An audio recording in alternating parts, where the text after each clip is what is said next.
Arnaline Rollinson. Binanggit naman dito. O, isa pa. Allowance mo. Ayan.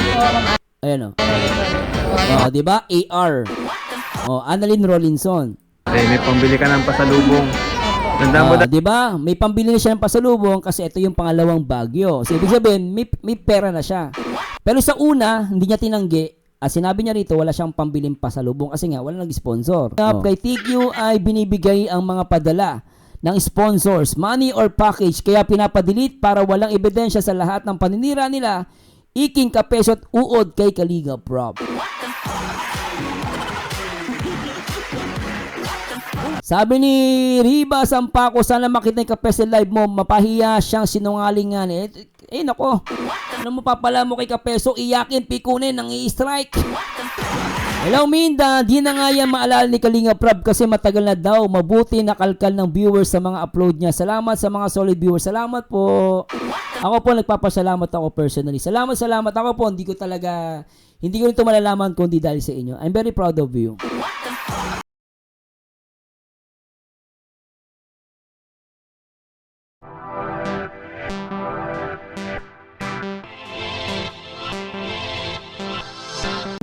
Wala kang pambiling pasalubong? Opo. Oh, hindi yan na. Ito, tignan nyo ha. Oh, nakatingin pa sa mata ni Kalingap Rob. Oh, isa pa. Oh.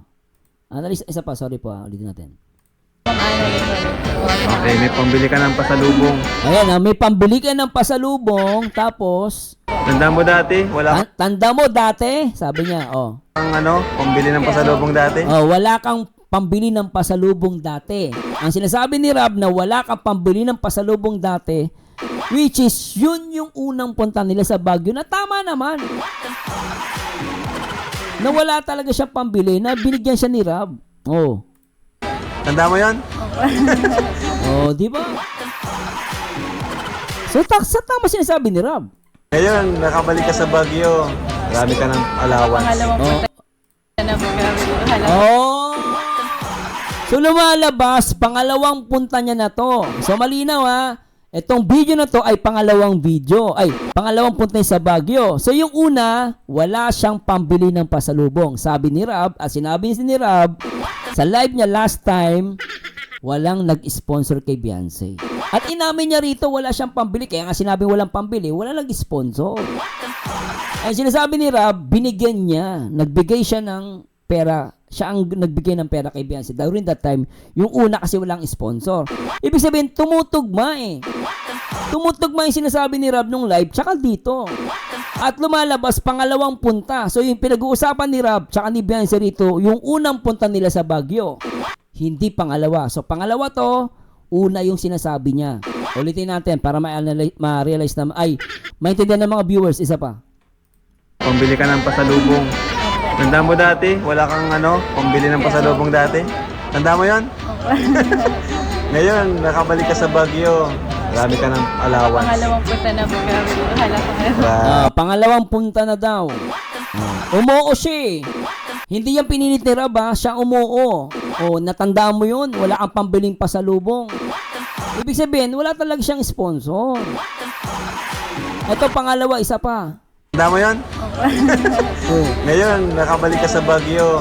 Marami ka ng allowance. Pangalawang punta na po kami. Di ba? Pangalawang punta na daw. Grabe. Sige. Di ba? Sige. Isa pa. Ngayon, nakabalik ka sa Baguio.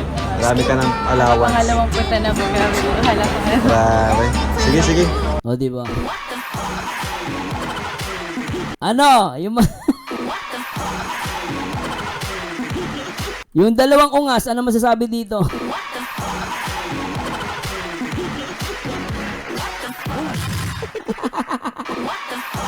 Bilis comment kayo, bilis. Basahin natin yung comment. Ano, bilis. Sabi ni Sian, masabi ko lang na ang mga demonyo ay may falling angel. Talaga yan ay si Tulpo at manipulator queen daw, sabi niya. Comment ni Sian yan, di wala akong kinalaman sa comment niya. Sabi ni Erlinda pala, dyan yung laging nakadikit kay Kalingap Edu, kay Kuya Bal sila nakasakay. Oh, basahin natin. Sige, sino yung may magandang comment? Hello, Kwatog, shoutouts. Honey Balse, yun yung unang punta nila sa Baguio 2 years ago. Walang sponsor yan. Pang second na yan. Yun. Sabi ni Teresita Talazaro, huli ka girl, kaya pala gusto mong padelete lahat ng video ha.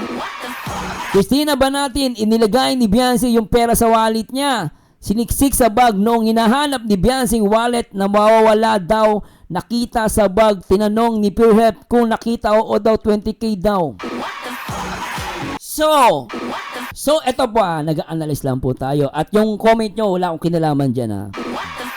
So, ibig sabihin, ito po analyze ko lang po ito maaring mali ako, maaring tama po ako. Nasa inyo po ina-analyze ko lang po at di ko sinasabing tama to, accurate to, hindi po. So, i-analyze natin para maintindihan ng mga viewers. Ang tanong, Sir Merzano, totoo ba yung 20k? May hawak si Beyonce na 20k. Ang tanong, may 20k ba siyang hawak?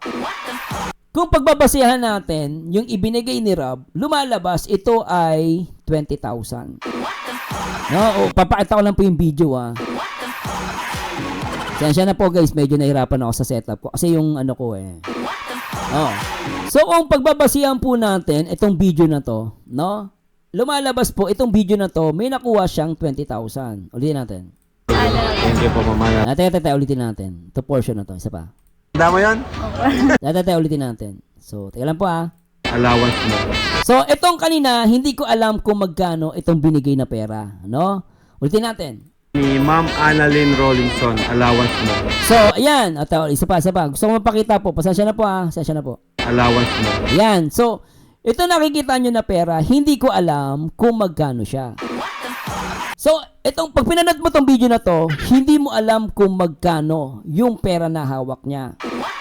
Kasi hindi natin nabilang dito Ngayon, kapag pumunta ka sa video ni Purehelp, dito mo malalaman yung pera na hawak niya. Yung hawak niya lumalabas 20,000, no? Doon sa video na yun, di mo malalaman kasi di binanggit ni Rob kung magkano. So, play natin to. Ano tayo? Ano? Sabago? Ayan Yan. Sana. Ulitin natin. So, ayan. Magkano naman nun? 20? So dito, kung magbe-base ka rito, 20,000 yung pera niya. So, hindi ko sinasabing ganun nga, pero kung titignan mo sa video ni Purehelp, na sinasabi daw clickbaits. Pero ngayon lang sila nagreklamo Kataka ka ba't ngayon lang nagreklamo So, lumalabas, 20,000 yung hawak ni Beyonce. Based sa video ni Purehelp, kasi yun ang nawawala. Ibig sabihin, yun yung pera. And then, yung pagpunta nila dito sa na to is pangalawang punta na nila. So, dito sa pangalawang pagpunta nila, dito papasok yung 20,000. At sinabi doon, binanggit naman dito sa video na to, ang nagbigay ay si Annalyn Rollinson. Binanggit naman dito. Isa pa. Allowance mo. Ayan diba? AR. Annalyn Rollinson. May pambili ka ng pasalubong. Tanda mo diba? May pambili na siya ng pasalubong kasi ito yung pangalawang Baguio. So, ibig sabihin, may pera na siya. Pero sa una, hindi niya tinanggi. Sinabi niya rito, wala siyang pambiling pasalubong kasi nga, wala nag-sponsor. Dati, wala kang pambili ng pasalubong dati. Diba? Kaya nga po. Tanda mo dati, wala kang pambiling pasalubong. Sabi niya, kaya nga po. Tanda mo yun? Diba? Tanda mo yon. Sabi ni Rap, tanda mo yon. Wala kang pambiling pasalubong. Ibig sabihin, wala talaga siyang sponsor. Nung una. Pero itong pangalawa, meron siyang sponsor. Ang pangalan, AR. Annalyn Rollinson. At ngayon, pinakita naman sa vlog ni Rob, inabot yung pera. At nalaman natin, kung pagbabasihan si Purehelp, 20,000 yung laman nung pitaka niya. Base lang po ako, hindi ko sinasabing accurate to, pero lumalabas 20,000 yung ibinigay. So, tumutugma sa comment nung sponsor. Sabi niya 20,000 daw. Pinapalabas niya na parang hinati pa daw ni Rob. Lumalabas pala no, lumalabas pala, naibigay talaga ni Rob yung 20,000 kay Beyonce. Kasi nga, nakita natin sa video ni Pure Health, 20,000 yung nawawalang pera. So, kaya nasabi natin, 20,000 talaga. So, sakto. Oh. Ayun, nakabalik ka sa Baguio. Marami ka ng allowance. Pangalawang punta na po kami. Hala po kayo. Grabe. Sige, sige. Thank you po, Ma'am Ana. Thank you po, Mama Nalin. Ayan, yung sa sponsor na naghahanap. Ewan ko kung sana ewan ko kung baka hindi ko alam kung maniniwala ka pa rin dito, pero malinaw. Nabigay yung 20,000. Baka may kumukontra po dyan. Anong masasabi nyo? Si Kapeso, ano kayo masabi ni Kapeso? Kapeso! Ayun nakita mo yung vlog. Puro kakaungas eh. Sabi ni Jocelyn Diana, lahat kasi ng vlog ni Kalingap kay TQ ay binibigay ang mga padala ng sponsors, money or package, kaya pinapadelete para walang ebidensya sa lahat ng paninira nila. Iking Kapeso at uod kay Kalingap Rob. Sabi ni Riba Sampaco, sana makita yung Kapeso live mo, mapahiya siyang sinungalingan. Nako, ano mapapala mo kay Kapeso, iyakin, pikunin, nang i-strike. Pikon! Mob service, may paraan talaga si Lord na mabigyan ng sagot ang hinahanap na 20K nang ma-misplace niya wallet para masagot lahat ng bintang. Alam mo, marunong ang Panginoon, ano? Sabi ko nga sa inyo, ang taong mabuti, kahit siraan mo, hindi mo masisira. Alam mo, alam ng Diyos no? Alam ng Diyos Alam mo, talaga minsan, hindi mo masabi yung gawa ng Panginoon, ano? Nakita mo naninira sila ngayon about sa 20K na lumalabas, ibinigay ni Rob at binanggit pa kung sino yung sponsor, Arilyn Rowlinson. Yun yung nag-comment kay Kapeso na ibinigay daw niya 20K and then ang dating, ibinigay lang daw ay 10K. Lumalabas, 20K talaga nahawakan ni Beyonce. Bakit?